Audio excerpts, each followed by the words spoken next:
Hello, good morning and welcome to NewsX. We're live on DSTV channel 421, GoTV channel 125 across all our social media handles. We're joining News on TV. Coming up within the next 60 minutes, mixed reactions to government decision to lease Komenda Sugar Factory to an Indian-based firm for at least $1 million annually as rent.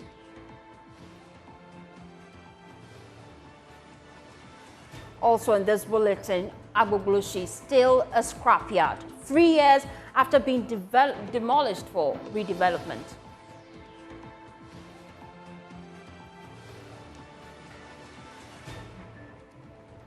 And in the Myon district, 4 dead, and we'll get more on that because there's communal violence over a land dispute at Zogbee. My name is Faustina Safo. Please take a seat and be my guest.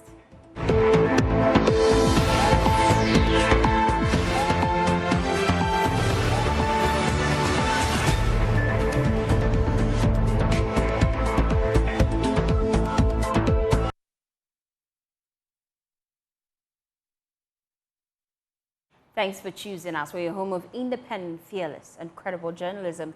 Now, there have been mixed reactions since government announced that it will lease the Komenda Sugar Factory to an Indian-based firm for at least $1 million annually. Well, civil society organizations have opposed this decision, asking for more prudent measures to deal with the situation. Well, we will be engaging some people who are opposing this move, and we'll also have an analysis on the way forward in a minute. But first, let's listen to the Trade Minister, Katie Hammond, announcing the decision earlier. The government of NDC went for a loan, as a bank loan from India, of about 38 or so million dollars, and put up that plant. I've told the country that as of today, a plant the size of what we have at Komenda costs $18 million. Half the size we have, the 1,250 metric tons plant that we have. I mean, double the size of that today costs $18 million. Yet, $18 million. Yet in 2015, 2016, NDC put up that bit there for the cost of twice the cost. Now, that is a matter to deal with. Irrespective of all of that, the activities that they put up did not work. They handed over the reins of administration to the MPP government. The MPP government had to expend as much about between 45 and I'm not sure about the figure, but it's certainly between 45 and 50 million Ghana cedis to get the equipment, to revamp, to get the equipment running. It simply wasn't doing great at all. We got some people to come in to see what is it that could be done to get the factory running. No one was interested. Now, after putting so much money, we thought we'd gotten somewhere. So finally, because it wasn't working, we gave a management contract to the company he mentioned to see if they could run it. It wasn't going anywhere. So we've not been able to pay them, but they are very sympathetic. Okay. They've been managing it for us. So eventually we've gotten to is that this management company has managed to arrange a company from India which appears to be interested in running the Komenda Sugar Factory. What they have decided to do with us is to ask for a leasehold of our facility, our equipment. It is Ghana government's property, 100% in the hands of Ghana government. I haven't signed anything for Christ's sake. Have you heard what I said the other day? Okay. I mean, you played it back. Now we're now in the process of dotting the I's and crossing the T's before we put our signature. So let's broaden the conversation here on NewsX. We've been joined by a former member and secretary of the Komenda Sugar Factory Project Management Board under Mahama's government, Ransford Vani Amwa. Thank you for your time here on NewsX. We also have Samuel Ewuja, his convener, concerned citizens of Komenda traditional area. Thank you for your time here on NewsX. I'll start with you, Samuel, because it's quite interesting that you have already secured a letter from the police. You say that you're going to go on the street and demonstrate. What exactly is your concern? Are you against the lease of the company to the Indian-based firm, or what exactly do you want? Thank you, my sister, and a very good morning to your cherished viewers. No, you see, we as the youth of Komenda traditional area, all we want is to be able to. So we've been advocating for the operationalization of Komenda Sugar Factory for quite a long time, and you've been with us from the beginning. If you look at the letter that we sent to the police, we indicated two reasons as to why we want to embark on a peaceful demonstration. One is for the government to revert back to crushing sugar, engaging the outgrower farmers. Because as it stands now, and as we know, the government has already imported 1,000 tons of brown sugar from India, and they are refining it into white sugar. We were made clear from the beginning, the investor that they want to give the factory to, he made it clear to us that he's not going to engage the farmers. He's rather going to focus on refining brown sugar to white sugar. And true to his words, they've already imported 1,000 tons. So it means that a factory that is supposed to employ between 5,000 to 7,000 workers, if it's in full operation, you are going to deny the critical part of the production, that's the outgrower farmers. If you take them out, it means the factory is only going to be operational well 500%. So what is going to happen to the whole value chain of the farmers? We think that the government is going to shortchange us if this deal is allowed to go through. So we think it's not in our best interest, because most of the indigenes here are farmers and they are into sugarcane cultivation. And a lot of them even took loans from banks to expand their farms to cultivate more sugarcane, with a promise from government that the sugar factory is going to work and they are going to be engaged. So how come the government has made a U-turn and is now importing already processed sugar from India? It means that the work that the citizens are supposed to be doing, we are outsourcing that work to Indians. We don't think the government is in the business of creating employment for us. And if they are not going to listen to us, the only way is for us to embark on a peaceful demonstration to drum home our concerns. I think the second one has to do with the company that they want to lease the factory to. We think that it's not a good deal, because already the test runs that have been done already were being done by Ghanaians. So how do we then lease a company that is able to generate between $10 to $12 million yearly to an Indian firm that is going to pay the country $1 million every year? So we don't think it's a good deal. And even already, the company has proven to us that still they are not going to engage the farmers. It's the same company that imported the brown sugar from India to process to white sugar. So we don't think it's going to help us in any way. All the youth wants is to be employed, to get jobs to do. So if this is what the government will listen to, then of course we'll be on the street to demonstrate for the government to listen to us. That's all that we want, my sister. But the Trade Minister, Katie Hammond, was clear when he said that this deal is still at the negotiation stages. In fact, they haven't brought it before Parliament. The minority in Parliament says they would bring it before Parliament.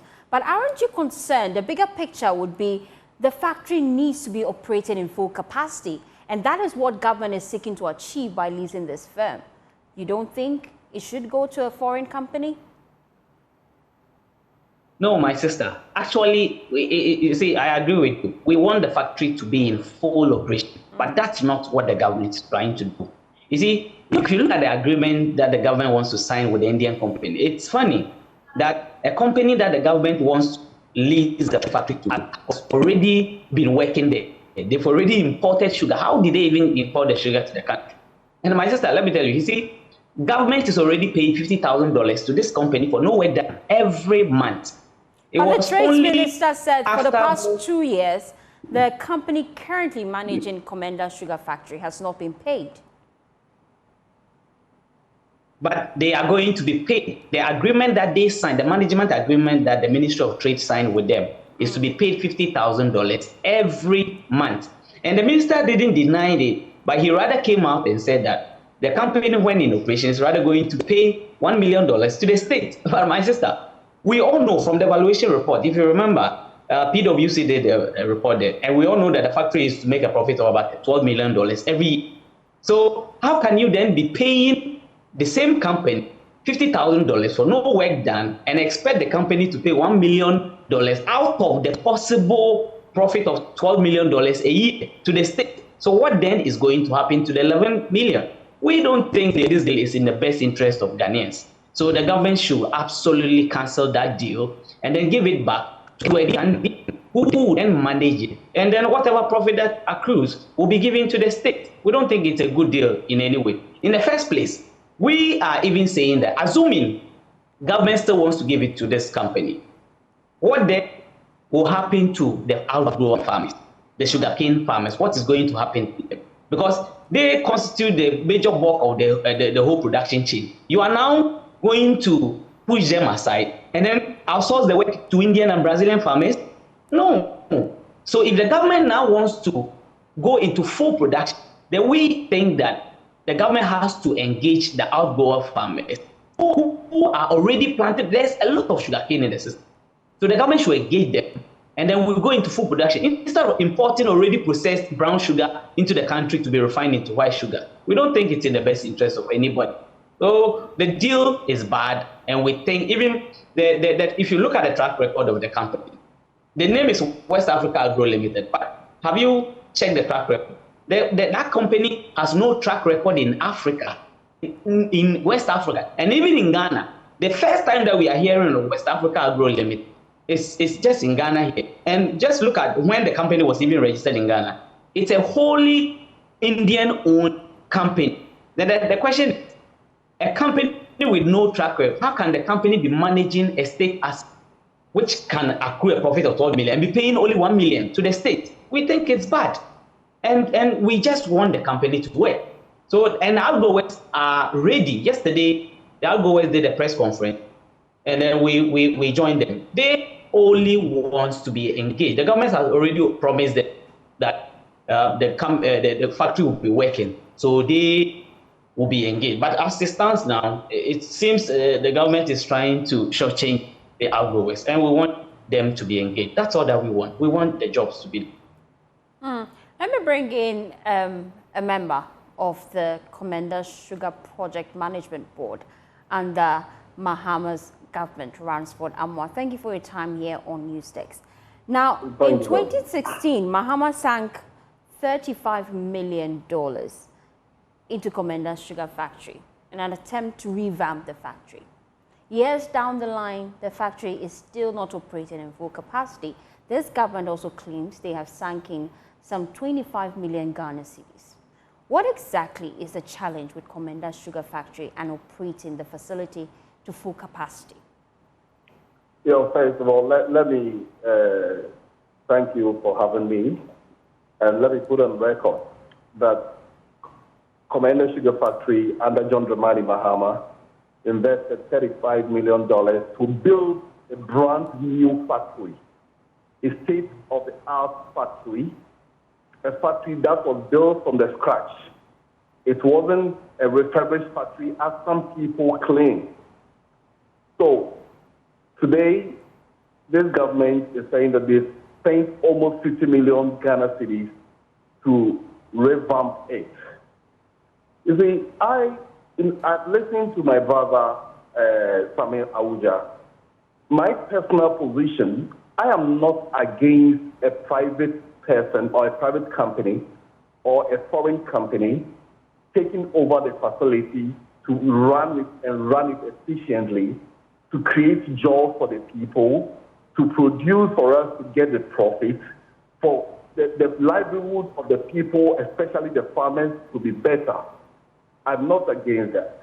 But if the government is giving this factory to an investor or someone on a lease basis, and the person or the company does not intend to use sugarcane from the outgrowers, our local farmers, to do the production, then it defeats the purpose or the rationale behind the establishment of the Komenda Sugar Factory.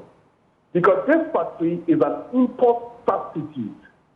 So if it's an import substitute, and if Komenda Sugar Factory is running, it will minimize the importation of sugar between 20 to 30% of import. But rather, the government is only interested in import because they have the propensity of importation. So they have to only import raw sugar or brown sugar to be refined to make it white in Ghana.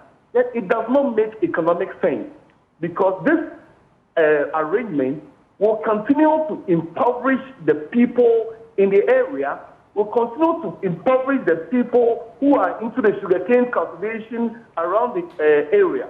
That is where I stand, that if that is really the deal, then it's a bad deal. So the government must come out clear. Our members of parliament must scrutinize them. And since the company that is taking over is a purely foreign company, there must be a parliamentary approval because Komenda Sugar Factory, as we are speaking, is 100% owned by Ghana government. Nobody holds shares in this company. So we should not sit aloof. We shouldn't sit unconcerned that they should do anything anything as they want because the minister, K.C. Hammond, has a track record of selling state assets. So we must be very careful about it. But this is not for sale. This is actually a lease, which he says will be between 15 to 20 years. Well, the details about this agreement is quite sketchy. The minority says they will haul the minister before the House, but we get better understanding as to the details of this contract. But you are privileged to be a member of the management board of the sugar project. My concern is, after years of sinking millions of dollars into this project, why exactly are we not operating in full capacity? You have to ask the current government. Because, as we contracted a loan from Indian Exim, there were two tranches of loans that were involved. The first was $35 million for the construction of the factory, the machines, the building, the civil engineering works and everything, there was $35 million. And there was a $24.54 million, which was solely meant for sugarcane development and outgrower scheme. That money was approved in 2016 November, and the money was supposed to be assessed by February 2017. Because we're hoping to get this money by February 2017, we developed 125 acres of sugarcane nursery. That nursery ought to be transplanted onto 10,000 acres of land. And so we bequeathed a complete factory to the government. We bequeathed 125 acres of sugarcane nursery to this government, and we bequeathed a loan approval of $24.54 million to the government to be used for the outgrower base or the raw material. But they abandoned all these plans, and in July 2018, they sold the sugarcane on that farm, the factory's own sugarcane on 125 acres to Aspectation the sellers because the government was not ready to run the plant. And if we had all these plants, because when we were doing the test run, we depended on these outgrowers within the catchment area. And there were plans that we have a short term, the medium term, and the long term. In the short term, we are going to depend on the existing outgrower because we are not going to do a full capacity crushing of 1,250 tons crushing a day. So we could start with 300 tons, which will depend on the outgrowers. And even at that time, the outgrowers within the catchment area could supply between 500 to 700 tons per day for a period of 180 days. Now, 6 months when we are running. So that's what the short term will do. In the medium and long term, you use this money to support the outgrowers to expand their acreage, and for other persons who would want to cultivate sugarcane, to support them to develop the cane so that you have the consistent supply of sugarcane when you are doing the full capacity production. So after spending over 7 years and this government lamenting about raw material, today they are about to tell us that they are not going to do the use the raw material, which is sugarcane, but rather going to import brown sugar or raw sugar to be found here. That is what I say. It does not make economic sense. And also, why do you abandon all these plans? Why in 7 years you've not even grown the sugar cane? Because you complain that the previous government should have grown the canes before building the factory, which we told them that that is not the case. In sugar production, we do what is called a backward integration.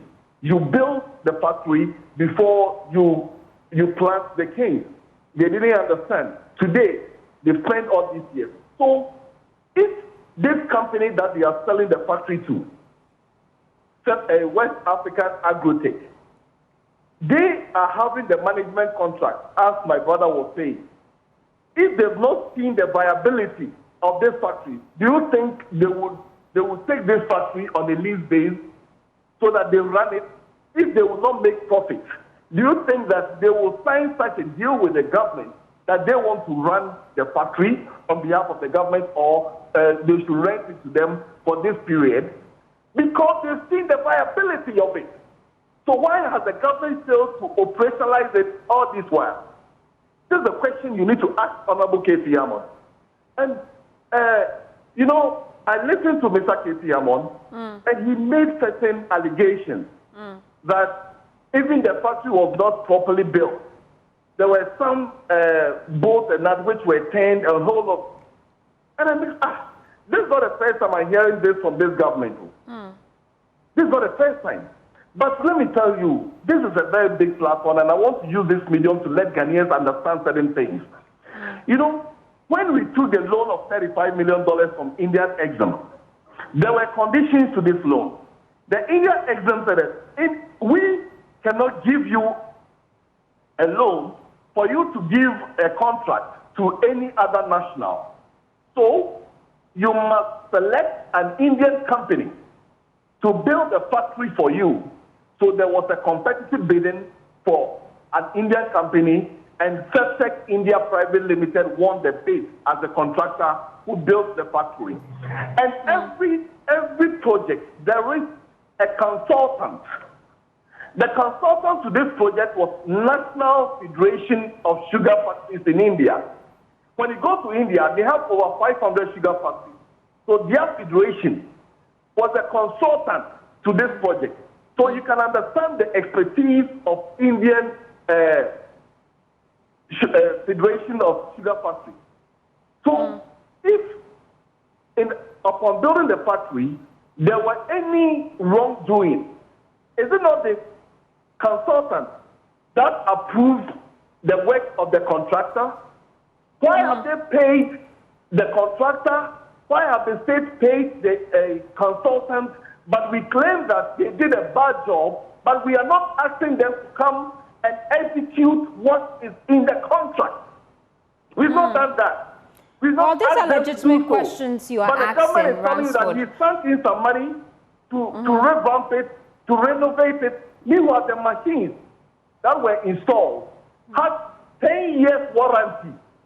Well, we will be asking the Trades Minister some of these questions you're posing to us today. The minority has also served notice that they will hold the minister before Parliament as we seek to get answers to that. Thank you so much for your time, former member of the Komenda Sugar Project Management Board, Ransford Amwa, for joining us. We also had Samuel Ouza, he is convener of the Concerned Citizens of Komenda. They've served notice that they'll hit the street to protest the proposed lease of Komenda Sugar Factory to an Indian-based firm. Away from Komenda, former President John Dramani Mahama has criticized President Akufo-Addo, accusing him of being aware and unaware of the extent of corruption within his administration. The flag bearer of the opposition National Democratic Congress claims that the president is protecting corrupt officials. At a media interaction with journalists in the Upper East region after concluding his tour, he emphasized that the special prosecutor should be allowed to operate independently to combat corruption effectively.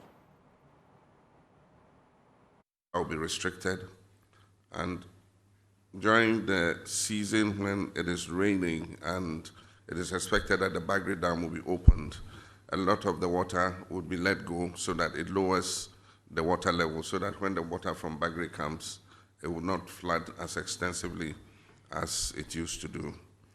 The second objective of Pualugu was to irrigate a huge expanse of land, I think about 10,000 hectares of land for agricultural purposes. And then the third, which is a byproduct of the dam, was to produce about 30 to 50 megawatts of power. And so it's a very important project, and I think that we didn't start it because we were not able to yet procure dedicated funding for it. Because for a project like that, when you start funding it, it must continue to its completion. And so when this new government came, they took it up, and in 2019, they cut short for it. But I noticed something. They said it was going to be funded from Government of Ghana budget.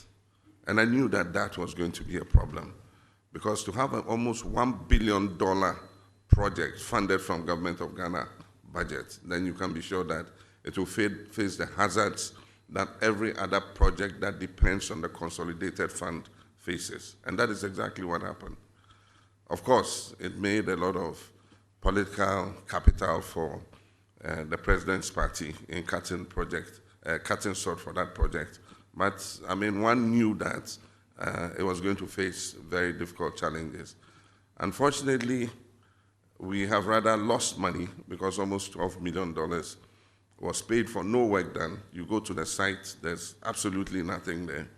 And so somebody has caused financial loss to the state and must be held to account to come and answer what happened. But it's a project that is desirable.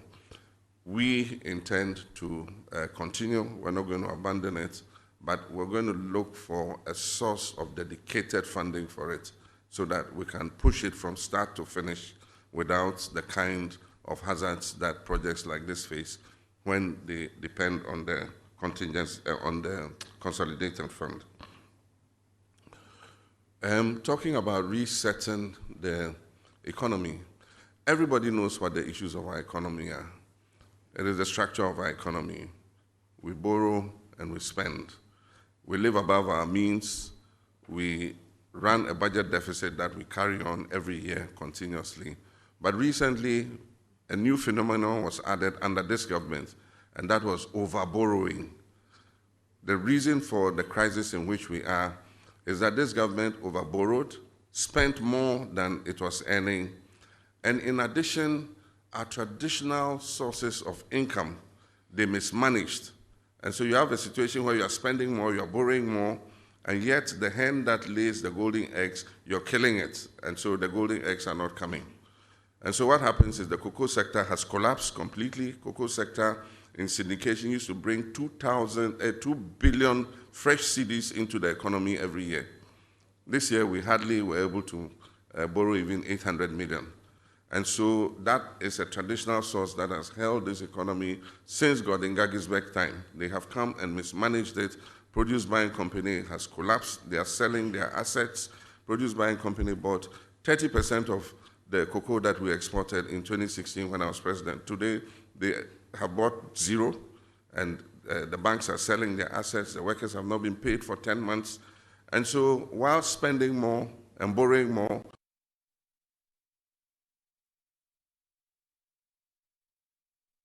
Well, it's been 3 years since the old Agbogbloshie onion market and scrapyard were cleared in a major demolition exercise to pave way for a new redevelopment project.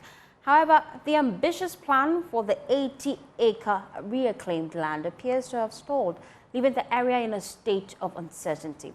Sweetie Abochi has more in our latest feature, Agbogbloshie, still a scrapyard. I'm standing in the middle of the 80-acre land, which used to be the old Agbogbloshie onion market and scrapyard. This land was reclaimed by the government about 3 years ago, July 2021. The government mobilized bulldozers and military personnel to demolish this place in an exercise led by the former Greater Accra Regional Minister Henry Korte in what they call Make Accra Work. Now, he said that this was efforts towards building a modern health facility here under the Agenda 111 initiative. But 3 years down the line, and it begs the question, Was this a wild goose chase? Remember that this place used to be described as one of the filthiest places in the world, or the 1 out of 10 most filthy places in the world. And so if the aim was to rid this place of the filth, what we see here today makes no difference. In fact, it's a sharp contrast because people still use this place as a dumping site for refuse, and people defecate here. Taking a walk through here has been hell because all you see is rubbish, stench, and filth. Habibu weighs in on the effects of the demolition exercise. And like Yakubu and Abu, his life has been turned upside down.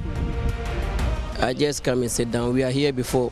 One day, cycle to Kotoku and Dominasi. Were you an onion seller? Yes, I'm an onion seller before. Okay. But now I have nothing to do. We turn back to the Okada. This is my bike, who I was using, taking the passengers, the delivering and go come. But before the time we was here, I have fiscal money to send money to Nigeria and buy onions and sell it. But now we can't do it. We are always sitting down. The small money that I have, I used to buy motorbike and use it to do my rounds and look at my children and my wife. Money. But before then, on the onion side, how much were you making? Oh, I can make much money. I have much money that time because I have like 100,000 cedis. What? But now it can reach 330,000. It can reach it today. I'm telling you right. Because before I can use my money 3 million, 4 million sefa to Niger, Agadez, and buy onions and bring it to sell it. That time the transportation also is not going high. It's small, but now we can pay the transportation. I started to go 2-3 times and to Kotoku, and the money started going down when I stopped. Why? What's wrong with Kotoku? Kotoku, the customers have not come in there. We have so many Konkomba and Dogomba people at Agbogbloshie market here. They say they don't have a transportation to come there and buy onions and come back. So some of the customers today take the money, run away. We don't know why we can see them. So I come back to the Okada. Some say they want to build it to hospital and police station, but still we don't see anything here. There's only bola that bring it here. Then pull. Look at the back here. Oh, it's a bola. Even this one, I was sitting there where the car came, the bola. They throw the bola away there. The car moving there. There's nobody say something to them. But if they say we to come back, I would like it. I would like we to come back here. But so many of our children who supported me to selling the onion, now we don't know where they are. Before we have so many boys here. They are sleeping in the market and guarding the onions for us. But now some go back to village, they don't come. Plenty when they don't come back. So we don't know how to do. We are always sitting in the street. So what can government do with such a space? We've got a former president and fellow of the Ghana Institute of Planners, Dr. Stephen Urenji, with us for some education. Thank you for your time, Doc, here on Newsdesk. Let's get right into it. 80-acre land left to filth, and then you saw on our screens there. What do you think government can do about this? The first place, I would like to say that people were settling there. Before they were moved. They were asked to move, and the land was reclaimed for development. When I was the former president of the Ghana Institute of Planners, and for that matter, I was privileged enough to see the type of plan government wanted, and it was very laudable. But unfortunately, it has not taken off. One thing about resettlement is one major rule is that if you are not ready to do the resettlement, don't move the people. Otherwise, you create a lot of inconveniences to them. This rule was not taken, and the people were moved out of their place. It should have been done timelessly. After moving them, you don't wait for this number of years. I heard you people saying 3 years. It's more than 3 years since they were moved, and nothing has been done. And the land is a very prime one, where it's located. It's a very prime land in the city of Accra, Agbogbloshie, for that matter, towards the lagoon. And for that matter, I will implore government to quickly revisit it and put the structures on. Because if you don't take care, some illegal people will just move back and settle on the land. What kind of structure did government originally plan to put on this facility? Was it a residential it's kind of recreational. structure? Okay. It's recreational. Okay. Of course, recreational will have some offices and other things attached anyway. As purely recreational ecosystem development. Well, unfortunately, we've run out of time. We have to move on from the conversation. But this is a conversation we'll be expanding in subsequent bulletins, especially the port. We'll look at what government can do with this 80-acre parcel of land lying there. Well, 4 more people have been reported dead following a communal violence at Zogbee in the Mion district of the Northern region. Joy News cannot independently confirm the figures, but Al-Hassan Abukari, the assemblyman for the Sambu electoral area, confirmed the deaths. Abukari says the factions are feuding over a parcel of land. Joy News is learning that calm has returned to the area. The regional minister is also en route to Mion as we speak. The youth of the area have appealed to the defense minister to provide military personnel to beef up security in the area. Let's get more on this. Elvis Nagbaja, he is the national secretary of the Komenda Association, and he joins us now with more. Paint a picture for me. What actually caused this scuffle?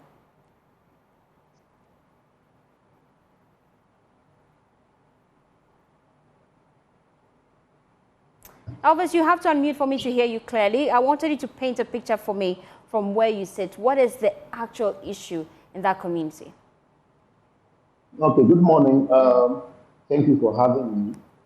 First and foremost, I would like to put on record that this is not an ethnic conflict. I seem to be losing you. You'd have to position rightly. Elvis, he is the National Secretary of the Komenda Association, join us here on Newstex. I'm hoping I have better connection to you, Elvis. I'm hoping so too. So, can you hear me? Loud and clear. Please make your point. Okay, so it's a localized land dispute in the community of Zogbee between Pipuni and then Sambu when you are on your way from Yedi to Samari. Now, the use of social media has painted this as if it's an ethnic conflict between the Kunkumbes and the Gumbes, and that is unfortunate. What has actually happened was that yesterday I was in Yendi when I got calls that there was tension in the area. So what we found out was that there is a parcel of land at Zogbee, and Zogbee is a community. It's a Kunkumba community. There is no Dagumba in Zogbee. That we must get clear. So there is a parcel of land there that the Mion region wants to use for a project. From what we gather, there's another man in Mion who wants to do a project on that parcel of land. And the region has given the land. But then that has not been communicated to the community, the people, the Kunkumbas in that community. And so yesterday was one of the days that they took the implements there to go and work on land. When they got there, the people, the residents of the community who are Kunkumbas, did not also agree because they had also plowed the land and they had got their farm produce growing, the crops growing on that same land. So they said that they could not allow them to come use the graders to grade over their farm produce. And so this became an altercation between them. And then the Gumbes who went there indicated that they had already been paid for the land and the payments were made to the elder of that community. So the youth went to the elder to confirm, and the elder said, no, no payments of such have been made to him, and nobody has even approached him for such land. So the youth came back and said they will not allow them to work on the land. Now, when these circles were going on, the police also came around. So the police were around. Now, these disagreements were going on, and from what we gather, the government pulled out a gun because of the tensions that were mounting. Then the police took the gun from him. Now, after the police took the gun from him, the Konkombe seeing the gun also dispersed. I think it was a pistol. They also dispersed.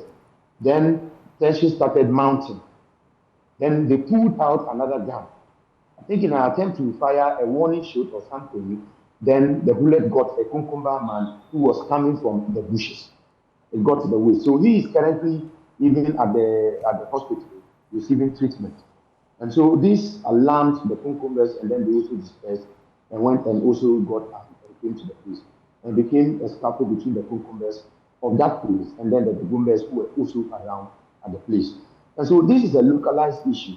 And so unfortunately, there is a Facebook handle called Andani Royal Family TV who took to Facebook to incite, to make insightful posts on Facebook. And then there's also another Facebook account, Konkomba Voice, that also went and made another Facebook post in response to what the Andani Royal Family TV had made. And this escalated the issues on social media and got people running and tension. And so these are the issues on the ground. But today, as we speak, a team of Kuya executives, the Konkoma Youth Association, and a team of Daya executives at the Youth Association, in the company of the Northern Regional Peace Council, the Rec Secretary was there. At the time, I think around 10 a.m., they were at the Nyon Palace. But as we speak, they are heading to Jagredo. They were at the Nyon Palace to engage with the Gomes. And as we speak, they are heading to Jagredo to engage with the Gomes as well. So we're looking forward to that engagement and get you updates in subsequent bulletin. Thank you, Elvis, for joining us. He's the National Secretary of the Komenda Youth Association. Now, you're still watching News Desk. We'll be back with business after this breather.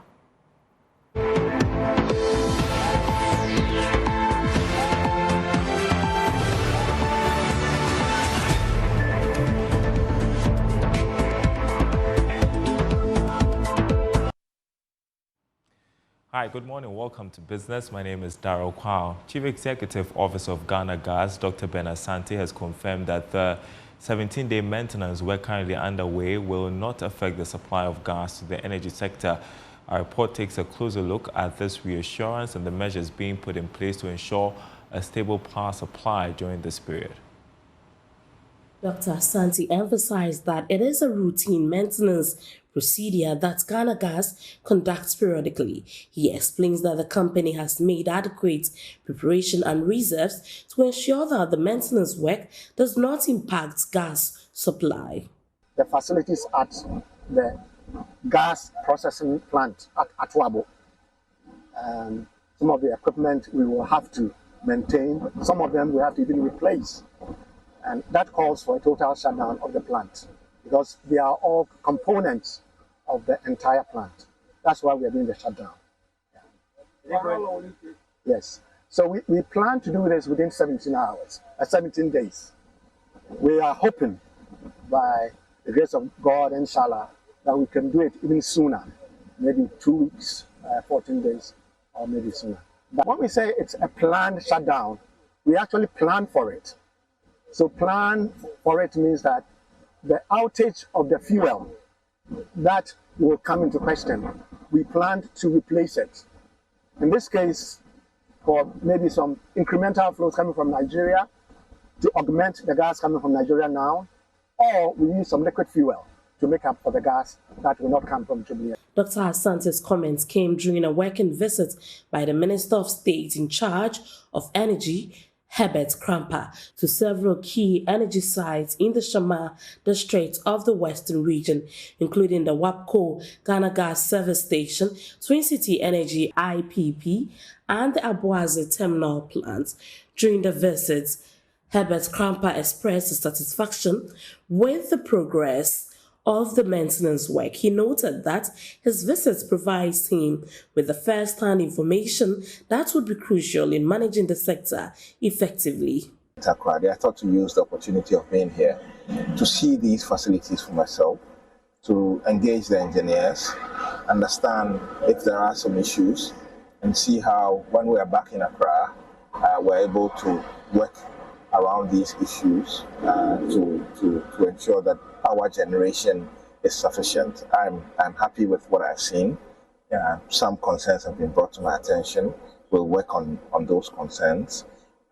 But it is important that we keep everybody, the system running so that the lights are on. The Ghanaian people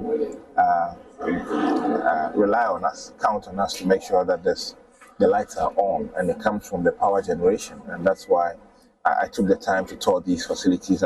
He reiterated the government's commitment to ensuring a steady and reliable power, which he described as essential for the nation's development. I'm confident that power generation will be stable for distribution across the country. For Joy News, in Athalia Kwanzaa, Western Region.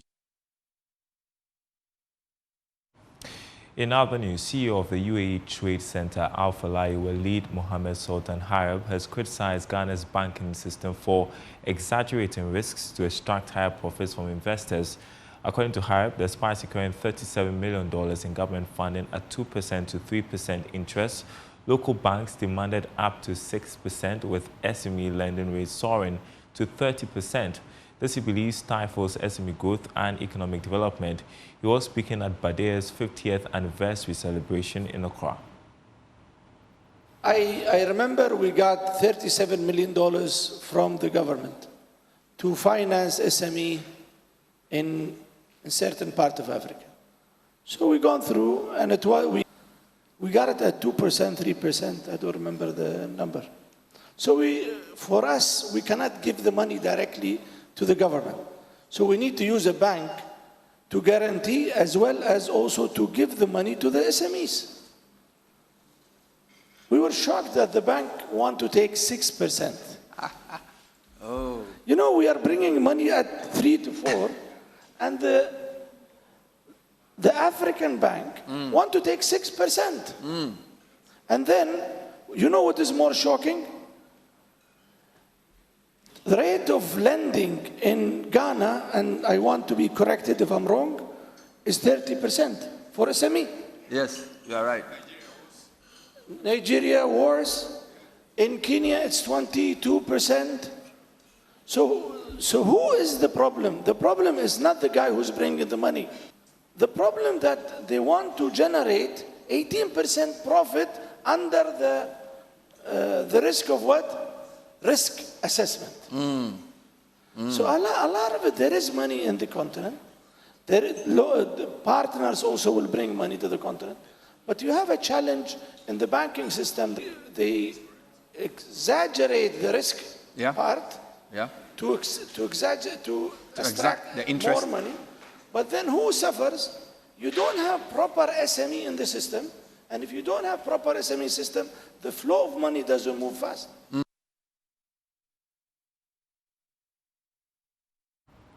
All right, that's it for this segment. The news returns after this break.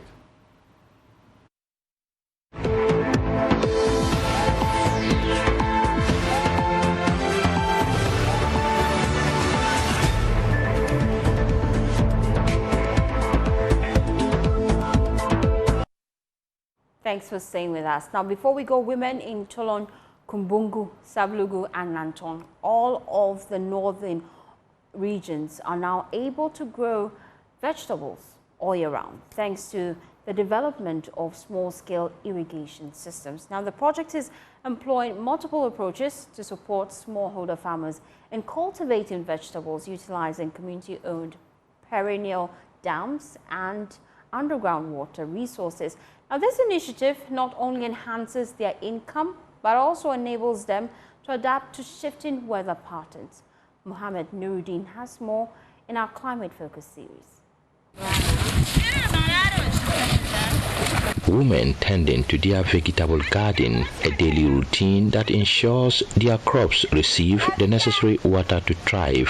The water flowing from the dam supplies the garden, where the women collect it from this point to nourish their vegetables such as bitter leaf, pepper, among others. Fatih Ibrahim is one of the beneficiaries. As soon as dawn breaks, we all hurry to the farm, and work begins immediately upon arrival. If we are fortunate, vegetable buyers will show up. And if we have crops like ayoyo, bra, or beans ready, we can harvest and sell them on the spot. This is a privilege we get to enjoy.